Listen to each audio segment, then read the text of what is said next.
हे friends, BPSC mains के इस lecture series में आज हम बात करने वाले हैं एक बहुत इंपॉर्टेंट टॉपिक के बारे में। India space and technology sector. India का space programme in fact it had been a beacon of innovation and self reliance. It has grown from modest beginning, जो कि बेसिकली बहुत ही सिंपल बैकग्राउंड से शुरू होता है। इनफैक्ट आप बहुत ही फेमस तस्वीर है जिसमें कलाम साहब हैं और बेसिकली साइकिल पे वो टेस्टिंग के लिए रॉकेट्स ले जा रहे हैं, जो इनिशियल रॉकेट्स थे जिनको साउंडिंग रॉकेट भी कहा जाता है। और वहां से शुरू होती है and now India is world leading space faring nation. In fact we make significant contribution to technology of science and society, and basically now we are the guiding nation which basically space science में पूरी दुनिया को guide कर रहा है। Now ये जो history है इंडिया का स्पेस सेक्टर का, शुरू कब से होता है? बहुत इंपॉर्टेंट साल है, आपको याद रखना है 1962। जो Indian national committee of space research है वो एस्टैब्लिश किया गया था डॉक्टर विक्रम साराभाई के द्वारा, जो बेसिकली पूरी तरह से फोकस था स्पेस रिसर्च में। और इसी के रिजल्ट में बेसिकली 1963 में पहला रॉकेट लॉन्च किया जाता है Thumba equatorial rocket launching station से, जो कि तिरुवनंतपुरम केरला में बहुत नजदीक है वहां से। इनफैक्ट इसी के बाद और इनसे रिलेटेड कई एक्सपेरिमेंट होते रहते हैं, साल दर साल, 1 साल 2 साल 3 साल बीतता है और 1968-69 में फॉर्मेशन होता है Indian Space Research Organisation ISRO. और उसके बाद फिर हमने कभी पीछे नहीं देखा। 1969 से कड़ी मेहनत चलती है और 1975 एक माइलस्टोन स्टैब्लिश होता है। इंडिया लॉन्च करता है अपना पहला सैटेलाइट आर्यभट्ट, जो कि मार्क करता है इंडिया का एंट्री स्पेस टेक्नोलॉजी में। और यहां से फिर हम एक करके एक अलग अलग स्पेस में कीर्तिमान स्थापित करते हैं। इनफैक्ट नॉट इवन कि हम सिर्फ माइलस्टोन बनाते हैं, we are first in space in many things. अगर हम 1980 की बात करें, इंडिया लॉन्च करता है Rohini 1 using indigenously developed SLV-3, जो कि एपीजे अब्दुल कलाम लीड करते हैं, जो आगे चल करके भारत के राष्ट्रपति भी बनते हैं। और इन सब में जो एक बहुत ही पिवटल रोल प्ले करता है एक ऑर्गेनाइजेशन जिसका नाम है इसरो। इसरो स्पेस टेक्नोलॉजी में डिफरेंट पार्ट्स प्ले करता है। जैसे सबसे पहला इसका पार्ट होता है launching vehicle, PSLV polar satellite launch vehicle, जो कि एक हाईली रिलायबल व्हीकल है जो कि यूज किया जाता है सैटेलाइट लॉन्चिंग के लिए। GSLV जियो सिंक्रोनस सैटेलाइट लॉन्च व्हीकल, जो कि बहुत ही हेवी पेलोड यूज करता है, भारी सैटेलाइट जिनको हम जियो स्टेशनरी सैटेलाइट भी कहते हैं, उनके यूज में आता है। इनफैक्ट जो 2 मेजर अचीवमेंट अगर हम बात करें इस पूरे सिनेरियो में, तो वो पहला जो कि इस जर्नी को शुरू करता है वो है आर्यभट्ट 1975, इंडिया फर्स्ट सैटेलाइट। और दूसरा चंद्रयान 1, क्योंकि वहां से शुरू, आर्यभट्ट से शुरू होते होते चंद्रयान 1 हमें वो कॉन्फिडेंस देता है। इनफैक्ट अब चंद्रयान 2, चंद्रयान 3, गगनयान, ये सब, लेकिन जो चंद्रयान 1 ने कमाल करके दिखाया 2008 में, और वो कमाल हमें मोटिवेशन देने का, इंडिया को ये बताने का कि हम चंद्रयान और इसके आगे मंगलयान और इसके आगे और भी बहुत सारे बेसिकली स्पेस एक्सप्लोरेशन करने के लिए इंडिजीनियसली काबिल हैं। हम यहां चंद्रयान 1 में 2008 में डिस्कवर करते हैं water molecules. Mangalyaan 2013 Mars orbiter mission, और मार्स ऑर्बिटर मिशन में बेसिकली इंडिया पहला कंट्री बनता है मार्स में पहुंचने वाला अपने सिंगल अटेम्प्ट में। अब देखिए पूरी दुनिया में कितने सारे कंट्रीज हैं, इंडिया पहला कंट्री। 2013 याद रखना है मंगलयान, फिर है चंद्रयान 3 2023, और हमने सक्सेसफुली लैंड किया। इस बार लैंडिंग हो रही है भाई, लैंड किया मून के साउथ पोल पे।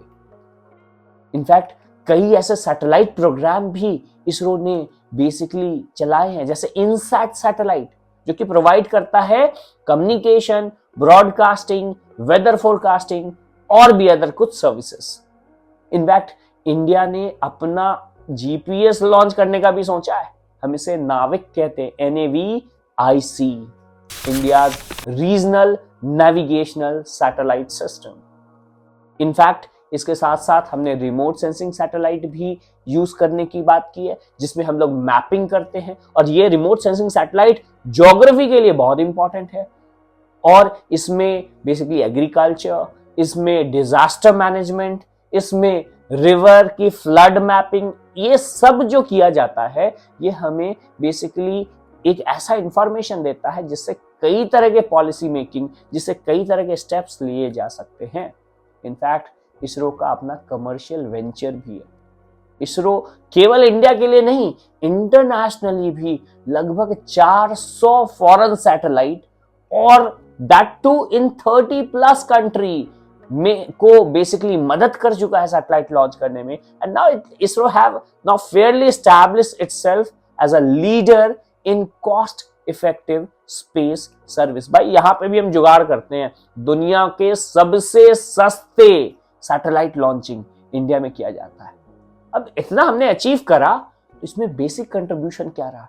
बहुत सारे साइंटिस्ट, हजारों साइंटिस्ट जो इसरो के एस्टैब्लिशमेंट के बाद जिन्हें एक प्लेटफॉर्म बना काम करते गए, लेकिन इनके कुछ लीडर, कुछ नेम्स हैं विच आर वर्थ मेंशनिंग। सबसे पहला नाम obviously doctor Vikram Sarabhai, the visionary behind Indian space programme. इन्होंने बेसिकली स्पेस टेक्नोलॉजी को एजुकेशन, कम्युनिकेशन और डेवलपमेंट के लिए फोकस किया और आज ये तीनों के लिए, एजुकेशन, कम्युनिकेशन और डेवलपमेंट के लिए, तो इन्होंने जो इन्विजन किया था वो पूरा हुआ। इसके बाद है डॉक्टर APJ अब्दुल कलाम। इन्होंने बहुत ही पिविटल रोल प्ले किया। आपने इनकी बेसिकली लाइफ स्टोरी पढ़ी होगी विंग्स ऑफ फायर में। क्या इंसान है भाई, क्या डेडिकेशन है इसके अंदर। और इन्होंने बेसिकली इंडिजीनियसली जैसे SLV-3 और PSLV को जो लॉन्चिंग करी, इन्हें इंडिया का मिसाइल मैन भी कहते हैं। और इन्होंने इस टेक्नोलॉजी के थ्रू ना केवल स्पेस साइंस में बट इवन डिफेंस, जब मैं डिफेंस की बात करूंगा, मैं इनकी बात करूंगा, डिफेंस साइंस में भी बहुत मदद करा। इसके बाद third important personality doctor Satish Dhawan. इन्होंने पूरी तरह से इसरो को रीस्ट्रक्चर कर दिया और इंडिया को फर्स्ट सैटेलाइट लॉन्च, पहला जब कोई काम करते हो यार, जब पहला यूट्यूब वीडियो बनाए थे हालत खराब था मेरा, कई सारे रीटेक हुए। पहला काम जब आप करते हो तो भी बहुत डिफिकल्ट होता है और उसको रीस्ट्रक्चर करके लीड करने का काम डॉक्टर सतीश धवन ने करा। इनफैक्ट एक और ऐसे साइंटिस्ट है जिनका नाम वर्थ मेंशनिंग है, वो है डॉक्टर के राधाकृष्णन।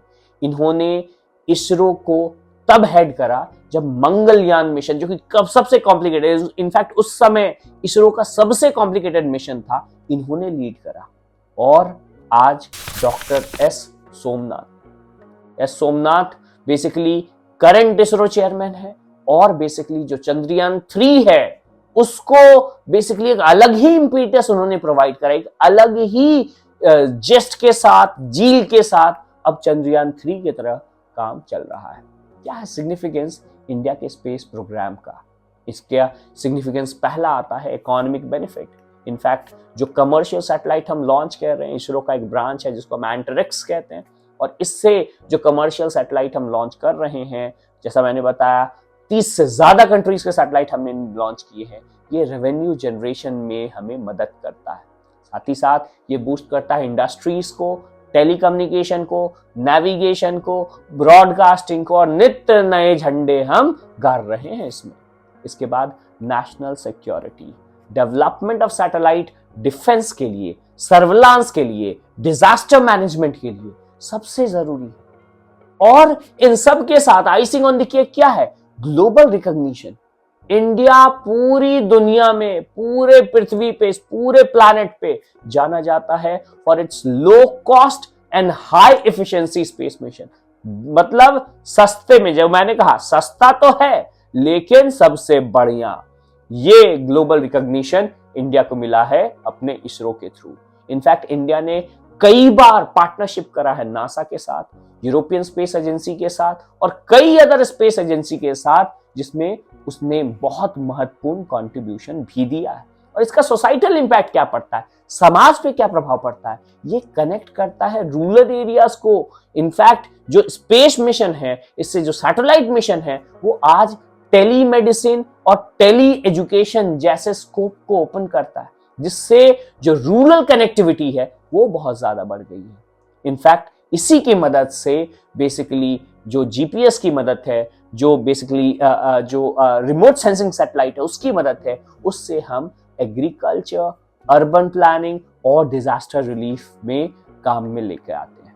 इनफैक्ट अगर हम बात करें कि इन सब का हर एक दिन जब आप सुबह उठते हैं से लेकर के जब रात में सोते हैं, तो आप स्पेस टेक्नोलॉजी से प्रभावित होते हैं। क्या है everyday application of space technology? पहला है कम्युनिकेशन, सैटेलाइट इनेबल करता है इंटरनेट, मोबाइल, जितने भी ब्रॉडकास्टिंग है, जितने भी न्यूज चैनल्स देखते हैं, ये सब बिना सैटेलाइट के संभव नहीं है। दूसरा है वेदर फॉरकास्टिंग, जैसे ही कोई साइक्लोन आने वाला होता है, मॉनसून कितना आने वाला है, हीट वेव होगा कि नहीं होगा, ठंड कितनी होगी या बारिश कितनी होगी, ये सब बताता है वेदर फोरकास्टिंग स्पेस टेक्नोलॉजी को यूज करके, सैटेलाइट को यूज करके। ऑब्वियसली नेविगेशन, जो मैंने अभी बात की थी नाविक के बारे में, जो कि बताता है basically positioning, transportation, defence. India को डिफेंस के लिए ये बेसिकली एक ग्लोबल पोजीशनिंग सिस्टम चाहिए था। और साथ ही साथ कई बार जब हम ओशियंस में रहते हैं, वहां पे लोकेशन, बिकॉज ओशियंस में कोई यार्डस्टिक्स नहीं रहते हैं, वहां लोकेशन जानने के लिए हम लोग बेसिकली डिफेंस में भी, नेवी भी और इवन जो जनरल फिशरमैन्स है वो भी इसका उपयोग करते हैं। साथ ही साथ एग्रीकल्चर में मॉनिटर करने के लिए कि क्रॉप का हेल्थ क्या है। आजकल तो ड्रोन का भी यूज किया जा रहा है और ये ड्रोन डेटा कलेक्ट करते हैं, और ये ड्रोन डेटा कलेक्ट करके यील्ड का डेटा, एग्रीकल्चर यील्ड कितना हो रहा है, वाटर अवेलेबिलिटी कितनी है, या बेसिकली इन सब के साथ साथ अगर कोई पेस्ट कंट्रोल किया जा सकता है, किस तरीके से एग्रीकल्चरल फील्ड को अच्छे से मैनेज किया जा सकता है, ये यहां से पता चलता है। डिजास्टर मैनेजमेंट में भी जैसा मैंने कहा, रिमोट सेंसिंग को फ्लड मैपिंग के लिए, फॉरेस्ट फायर डिटेक्शन के लिए और समटाइम्स इवन अर्थक्वेक एनालिसिस के लिए यूज किया जाता है। तो बेसिकली कंक्लूड हम ऐसे ही कर सकते हैं कि इंडिया का जो स्पेस जर्नी है वो बेसिकली इसरो को एक टेस्टामेंट ऑफ इनोवेशन देता है। ये कहानी कहता है रिजिलियंस की, it is a story of resilience and vision. Basically bye focusing on, focus बिल्कुल स्पष्ट है हमारा स्पेस मिशन का कि हम कॉस्ट इफेक्टिव बनेंगे। So our focus is being cost effective but impactful. India का space science, space programme empowered करता है नेशन को, हमारे देश को socially, economically, while making a very significant contribution to global space exploration. So ये एक बेसिकली स्ट्रक्चर है जो कि मेंस के लिए आप लोग आंसर राइटिंग में यूज करेंगे, और मैं इससे रिलेटेड पीडीएफ्स आपको शेयर करूंगा। मैं चाहता हूं कि ये पूरा का पूरा जो पीडीएफ है उसको साथ में, इस पर्टिकुलर नोट्स के साथ में आप देखें।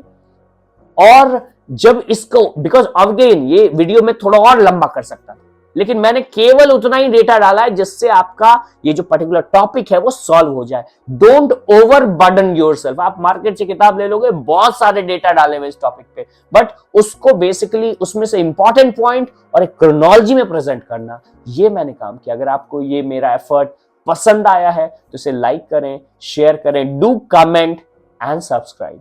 Thank you.